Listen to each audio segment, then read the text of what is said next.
তোমাদেরকে এর আগে দেখিয়েছি অস্ট্রেলিয়াতে মানুষবিহীন দোকান, যেখানে জিনিসপত্র রাখা থাকে এবং লোকে চাইলে সেখান থেকে জিনিস নিয়ে একটা বক্স রাখা থাকে, সেই বক্সে যত টাকার জিনিস কিনলো সে সেটা পে করে।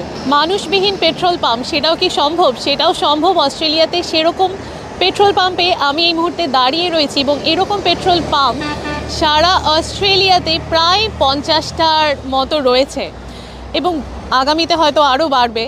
এনিওয়ে, এই পেট্রোল পাম্পে কোনো মানুষ নেই। তোমাদেরকে আগেও দেখিয়েছি যে এখানে কোনো পেট্রোল স্টেশনে কোনো কর্মচারী থাকে না যারা তোমার হয়ে পেট্রোল ভরিয়ে দেবে। এখানে সমস্ত কিছু নিজেকেই করতে হয়। ইউজুয়ালি এখানকার যে কোনো পেট্রোল পাম্পে গেলে তুমি আগে ফিউয়েল ভরাও, তারপরে সেখানে যে দোকান থাকে সেখানে গিয়ে তুমি পে করো। কিন্তু এই যে পেট্রোল স্টেশনগুলো, এখানটাতে তোমাকে আগে পে করতে হবে আর তারপরে তুমি তেল ভরিয়ে নাও। মানে কোনো থার্ড পার্টি এখানে কিন্তু কেউ নেই, সব কিছু তোমাকেই করতে হবে।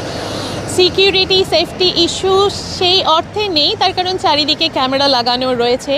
আমাদের দেশে আমি জানি না এরকম পেট্রোল স্টেশন এখনও অবধি আছে কি না। যদি থাকে কমেন্ট সেকশনে অবশ্যই জানিও।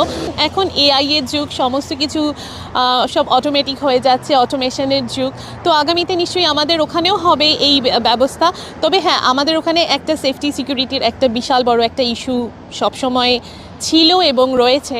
তবে সেই অর্থে এখানে সেরকম কিছুই থাকে না, তার কারণ এখানে গভর্নমেন্টের কাছে প্রত্যেকের সমস্ত কিছু ডিটেলস রয়েছে। এবার ব্যাপারটা খুব একটা কঠিন নয়, এখানে সমস্ত ইনস্ট্রাকশনস দেওয়া রয়েছে, ছবিও একে বোঝানো রয়েছে কি করতে হবে না হবে।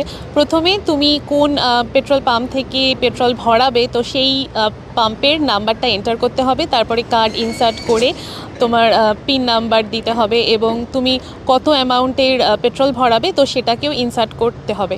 আমি যেমন আজকে $40 পেট্রোল ভরাবো, তো ওকে করলে আর কি সব কিছু রেডি।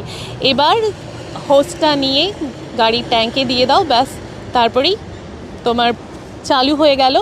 এবার যখন $40 ভরানো হয়ে যাবে তখন কিন্তু এটা অটোমেটিক বন্ধ হয়ে যাবে, কিছুই তোমাকে করতে হবে না।